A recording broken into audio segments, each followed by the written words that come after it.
नमस्कार, सुबह सवेरे हेलो इंडिया देख रहे हैं आप। मैं हूं आपके साथ पूजा मोहन पांडे। बुलेटिन की शुरुआत करते हुए बड़ी और अहम जानकारी आपको देंगे। बड़ी खबर सामने आ रही है।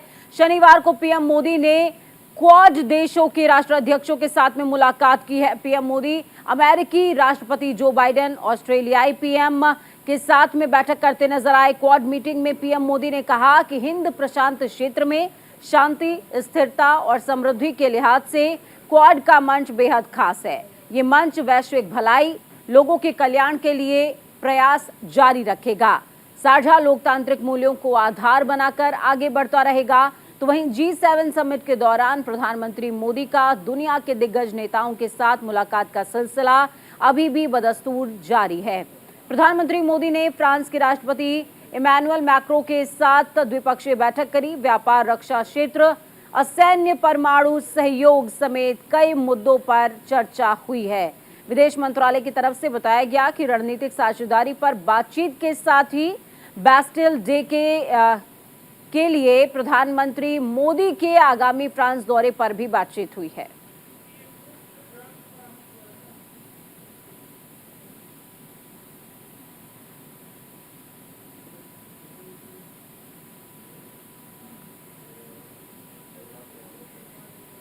तो प्रधानमंत्री का दौरा चल रहा है और ये दौरा बेहद खास। इस बीच बड़ी खबर, अहम जानकारी आपको दे रहे हैं। G7 समिट में मोदी से मिले हैं जेलेंस्की। बड़ी खबर, अहम जानकारी। यूक्रेन रूस जंग के बाद दोनों की ये पहली मुलाकात है। 15 महीने से जारी जंग के दौरान फोन पर कई बार बातचीत हुई है।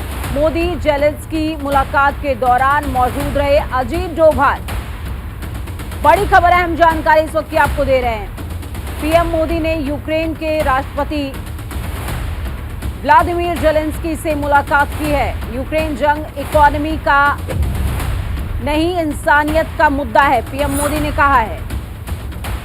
यूक्रेन जंग पॉलिटिक्स का नहीं, इंसानियत का मुद्दा है। इस जंग को खत्म करने के लिए भारत हर कदम उठाने को तैयार है। जंग के समाधान के लिए जो कुछ भी कर सकते हैं हम करेंगे।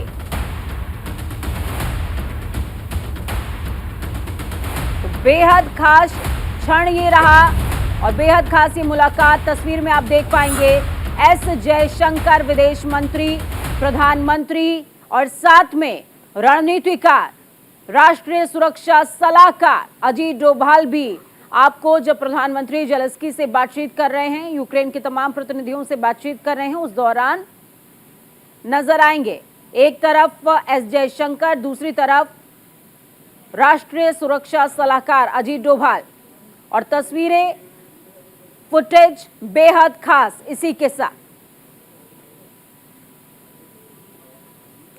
तो इस बीच आपको प्रधानमंत्री के दौरे से जुड़ी एक और बड़ी और अहम जानकारी दे दें। जापान के बाद पापुआ न्यू गिनी की यात्रा करने वाले हैं प्रधानमंत्री। आज देर रात पापुआ न्यू गिनी पहुंचेंगे पीएम मोदी। G7 और क्वाड बैठक में हिस्सा लेने के लिए रवाना हो रहे हैं। प्रोटोकॉल तोड़ते हुए पीएम मोदी की अगवानी की तैयारी हो रही है। विदेशी मेहमानों को लेकर पापुआ न्यू गिनी का प्रोटोकॉल है। रात्रि में मेहमानों की राजकीय सम्मान के साथ अगवानी नहीं होती है, लेकिन पापुआ न्यू गिनी के पीएम जेम्स मरापे हवाई अड्डे पर मौजूद रहेंगे। पीएम मोदी को 19 तोपों की सलामी दी जाएगी। Forum of India Pacific island सम्मेलन का आयोजन है। सम्मेलन का उद्घाटन प्रधानमंत्री मोदी करेंगे। सम्मेलन में शामिल भी होंगे 14 द्वीपीय देशों के प्रमुख। बड़ी खबर, अहम जानकारी इस वक्त की आपको दे रहे हैं। ये बड़ी खबर है। तो वहीं बड़ी खबर, अहम जानकारी और भी आपको दे दें। आज से 2 दिवसीय दौरे पर केरल के लिए जा रहे हैं उपराष्ट्रपति जगदीप धनखड़। केरल की यात्रा पर होंगे उपराष्ट्रपति जगदीप धनखड़। तिरुवनंतपुरम में श्री पद्मनाभ स्वामी मंदिर में पूजा अर्चना करेंगे। 22 मई को केरल विधानसभा का रजत जयंती समारोह है, जिसमें उपराष्ट्रपति शिरकत करने वाले हैं। रजत जयंती समारोह का उद्घाटन भी उपराष्ट्रपति करेंगे। 1998 में पूर्व राष्ट्रपति KR नारायणन ने उद्घाटन किया था, जिसके बाद रजत जयंती समारोह में उपराष्ट्रपति जगदीप धनखड़ मौजूद रहेंगे।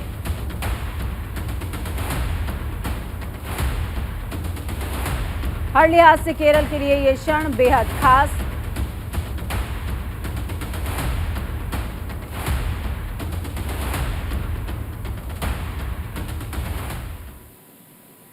इस बीच आपको एक और बड़ी और अहम जानकारी देते हैं। अमित शाह के गुजरात दौरे का आज दूसरा दिन है। गृह मंत्री आज निगम की 320 बसों को हरी झंडी दिखाने वाले हैं।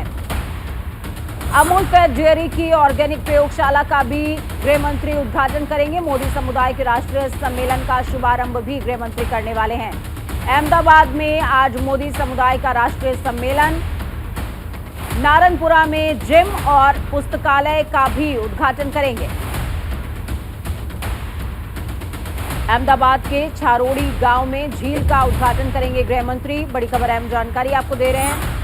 नगर निकाय की परियोजनाओं का उद्घाटन और शिलान्यास करेंगे शाह।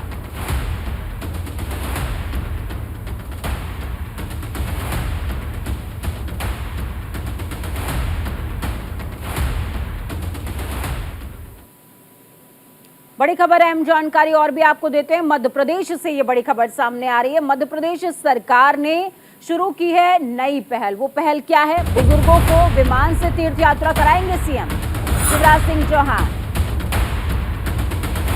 एमपी पहला ऐसा राज्य होगा जो बुजुर्गों को विमान से तीर्थ यात्रा कराएगा।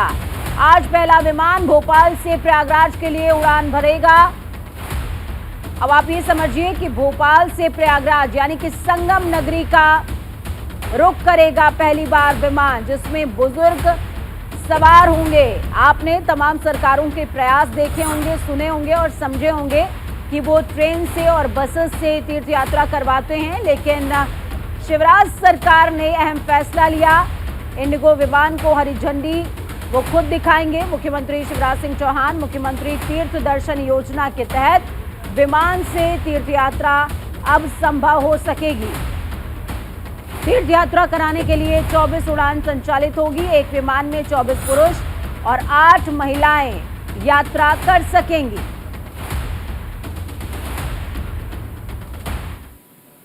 तो मध्य प्रदेश से आज की पॉजिटिव खबरों में से एक थी। आपने सुना होगा कि अक्सर लोग बसेस से यात्रा करवाते हैं, अक्सर लोग ट्रेन से यात्रा करवाते हैं, लेकिन शिवराज सरकार ने बड़ा स्टैंड लिया है। ये बड़ा स्टैंड बेहद सराहनीय है। खबरों में आगे बढ़ते हैं। बड़ी खबर, अहम जानकारी आपको महम से देंगे। महम के ऐतिहासिक 24 के चबूतरे पर सर्वखाप महापंचायत आज होगी। महिला पहलवानों को न्याय दिलाने को लेकर देश भर से तमाम लोग जुटने वाले हैं। पहलवानों के धरने को लेकर महापंचायत में बड़ा फैसला होगा। महिला पहलवानों को न्याय दिलाने को लेकर सर्वखाप महापंचायत पहलवानों के धरने को लेकर आज बड़ा फैसला लिया जाएगा। ब्रजभूषण शरण सिंह की गिरफ्तारी से कम कुछ भी मंजूर नहीं है। 23 मई की शाम को इंडिया गेट पर कैंडल मार्च निकालेंगे, ये कहना है बजरंग पूनिया का। तो हरियाणा के महम से ये बड़ी खबर है, जहां पर सर्वखाप महापंचायत का आगाज। इस महापंचायत में तमाम लोग, गणमान्य लोग शामिल होने वाले हैं। महम के ऐतिहासिक 24 के चबूतरे पर महापंचायत होगी, जिसमें महिला पहलवानों को न्याय दिलाने को लेकर महापंचायत होने वाली है। बड़ी खबर, अहम जानकारी इस वक्त की आपको दे रहे हैं।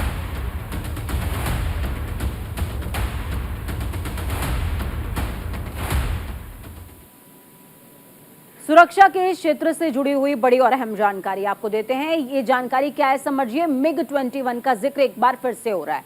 लड़ाकू विमानों की उड़ानों पर रोक लग गई है। राजस्थान में 8 मई को हुए क्रैश के बाद यह अहम फैसला लिया गया। भारतीय वायुसेना ने बड़ा फैसला लिया है।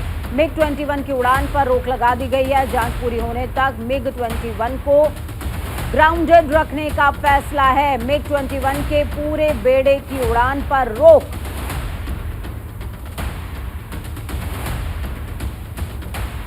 बेहद बड़ी खबर है ये। जिस तरीके से पिछले दिनों हादसे देखने को मिले, MiG-21 से जुड़े हुए क्रैश देखने को मिला 8 मई को, उसके बाद ये फैसला बेहद खास और अहम हो जाता है। एयरफोर्स में MiG-21 की 3 स्क्वाड्रन्स हैं। एक स्क्वाड्रन में 16 से 18 एयरक्राफ्ट होते हैं। फिलहाल 50 MiG-21 लड़ाकू विमान सर्विस में इस समय हैं। मिग विमानों को 2025 तक रिटायर किया जाना है। आईएएफ के पास कुल 31 कॉम्बैट स्क्वाड्रन्स हैं।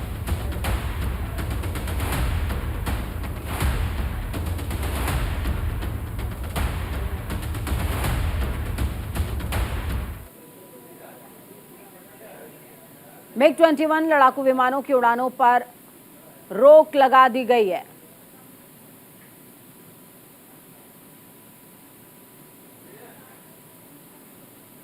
तो ग्राफिक्स के जरिए भी आपको बता रहे हैं क्यों है खास, मिग 21 को क्यों बैन किया जा रहा है। समझिए किस तरीके से राजस्थान में 8 मई को क्रैश हुआ था। क्रैश के बाद मिग 21 को बैन किया जा रहा है। मिग 21 की उड़ान पर रोक लगाई जा रही है। जांच पूरी होने तक मिग 21 को ग्राउंडेड रखने का फैसला है। मिग 21 के पूरे बेड़े की उड़ान पर रोक लगाई गई है। एयरफोर्स में मिग 21 की 3 स्क्वाड्रन्स मौजूदा समय में, एक स्क्वाड्रन में 16 से 18 एयरक्राफ्ट होते हैं। फिलहाल 50 मिग 21 लड़ाकू विमान सर्विसेज में है। मिग 21 विमानों को 2025 तक रिटायर किया जाना है। आईएएफ के पास कुल 31 कॉम्बैट स्क्वाड्रन्स हैं। इस बीच आपको एक और बड़ी और अहम जानकारी देते हैं। सीएम गहलोत और सचिन पायलट से जुड़ी हुई सियासी मतभेद जारी है। सचिन पायलट के अल्टीमेटम पर रंधावा बोले हैं। अल्टीमेटम पर मुख्यमंत्री अशोक गहलोत देंगे जवाब। राजस्थान कांग्रेस प्रभारी सुखविंदर सिंह रंधावा का बयान सामने आया है। सचिन पायलट ने मुझे कभी कोई शिकायत पत्र नहीं दिया। पायलट मुझे बताए होते तो मैं उनके साथ खड़ा होता। रंधावा से मामला पेंडिंग होने के संकेत मिल रहे हैं। कांग्रेस किसी नेता को निकालना नहीं चाहती है, ये कहना है रंधावा का।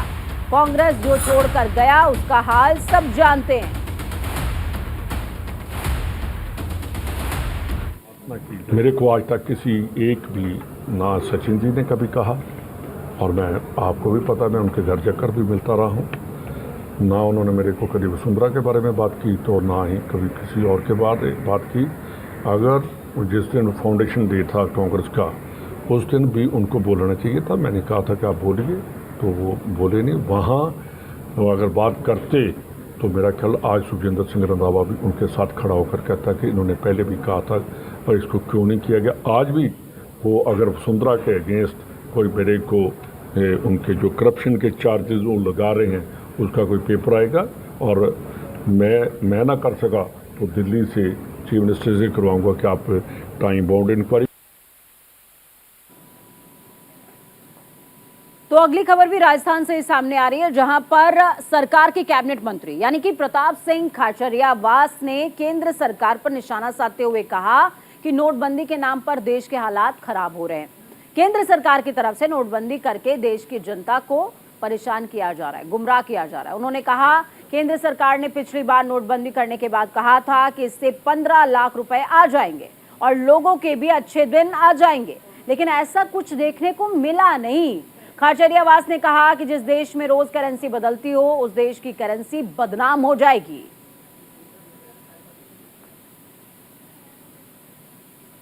बेरोजगारी पे ध्यान दोगे नहीं, मुद्दों से ध्यान हटाने के लिए 2000 का नोट बंद कर दिया। बंद करने की कहां जरूरत थी? आप चलने देते, धीरे धीरे बंद करते रहते, जो आता जाता बैंक में रोकते जाते। पाप दिमाग में हो, जब राजा के दिमाग की सोच गलत हो कि मैं ना रोटी दूंगा, ना रोजगार दूंगा, ना पेट्रोल सस्ता करूंगा, ना डीजल सस्ता करूंगा, ना सिलेंडर सस्ता करूंगा, मुद्दों से ध्यान हटाकर राजनीति करना चाहते हो। आप ही ने कहा था 50 दिन दे दो भाइयों बहनों, 50 दिन में देश बदल दूंगा। 1000 का और 500 का नोट बदला था, क्या हुआ? 1000 का और 500 का नोट गायब हो गया। आप 2000 का नोट ले आए, 2000 के नोट से किसी को फायदा नहीं हुआ। कोई फायदा हुआ किसी को 2000 के नोट से? आप ही तो 2000 का नोट लाए, लेकिन अब तो नुकसान कर रहे हो आप। 2000 का नोट गरीब के यहाँ पे मान लो 50 नोट पड़े हैं, 20 नोट पड़े हैं, 2 लाख पड़े हैं, 3 लाख पड़े हैं। अब आपने पहले तो 1000 और 500 के निकलवा लिए, अब वापस 2000 के निकाल रहे हो। ये असलियत जब इसकी सामने आएगी, आंखें फट जाएगी। तो वहीं राजस्थान के मंत्री का मोदी सरकार पर तंज आपने सुना कि किस तरीके से प्रताप सिंह खाचरियावास ने केंद्र सरकार पर तंज कसा है। नोटबंदी से लोगों के खाते में ना ही 15 लाख रुपए आए। मुद्दों से हटाने के लिए बीजेपी ने एक साजिश करी और एक और नोटबंदी की जा रही है। पिछली नोटबंदी से लोगों को फायदा नहीं मिला, ये भी वो कहते नजर आए। इस बीच एक और बड़ी और अहम जानकारी आपको दे रहे हैं। रिजर्व बैंक ऑफ इंडिया 2000 के नोट को वापस लेने की घोषणा कर चुकी है। हालांकि ये 2000 के नोट वैध मुद्रा बने रहेंगे अभी तो फिलहाल। इसी मुद्दे पर आदित्य ठाकरे ने कहा कि बार बार इस तरह आरबीआई को नहीं करना चाहिए और अगर आरबीआई ने ये निर्णय लिया है कि 2000 के नोट वापस लेने होंगे तो आरबीआई को इसका स्पष्टीकरण देना होगा। आखिर क्या वजह है कि उन्हें 2000 के नोट वापस करने पड़ रहे हैं? ऋषि सुनक से प्रधानमंत्री बातचीत कर रहे हैं। ये तस्वीरें बेहद खास हो जाती हैं। उठाए जा सकते हैं और तमाम विविध विषयों पर द्विपक्षीय वार्ता हो सकती है। उसके साथ ही साथ अंतर्राष्ट्रीय महत्व के मुद्दों पर जिनमें दो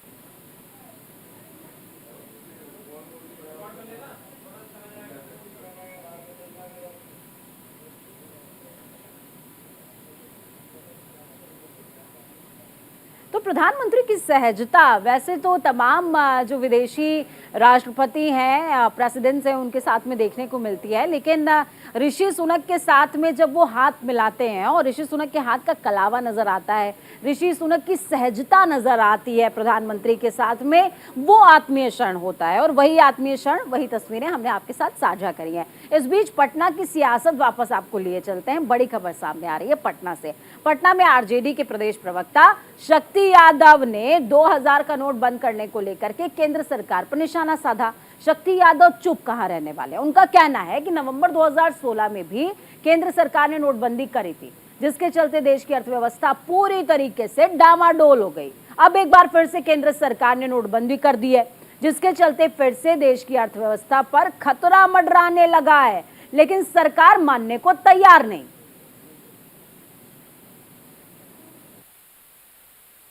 रुपये का नोट आरबीआई ने बंद करने का निर्णय लिया है प्रधानमंत्री जी के इशारे पे। प्रधानमंत्री जी के इशारे पर देश में नोटबंदी हुई थी। चंद पूंजीपति मित्रों को खुश करने के लिए, भारतीय जनता पार्टी को आर्थिक रूप से संपन्न करने के लिए, देश भर में कार्यालयों के लिए जमीन खरीदने के लिए, ताकि भाजपा सशक्त हो सके। इस बार पुनः 2000 का नोट बंद करने का निर्णय लिया।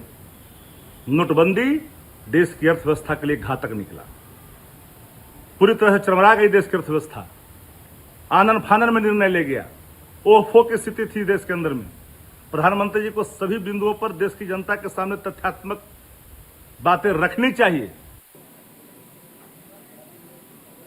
तो निशाने बहुत सारे सामने आ रहे हैं और इस कदम पर आने भी चाहिए। स्पष्टीकरण आरबीआई को देना ही पड़ेगा, ऐसा नजर आता है। क्या आरबीआई की तरफ से स्पष्टीकरण होगा या सरकार की तरफ से स्पष्टीकरण दिया जाएगा, ये देखने वाली बात होगी। लेकिन फिलहाल इस बुलेटिन में खबरों का सफर यहीं तक है।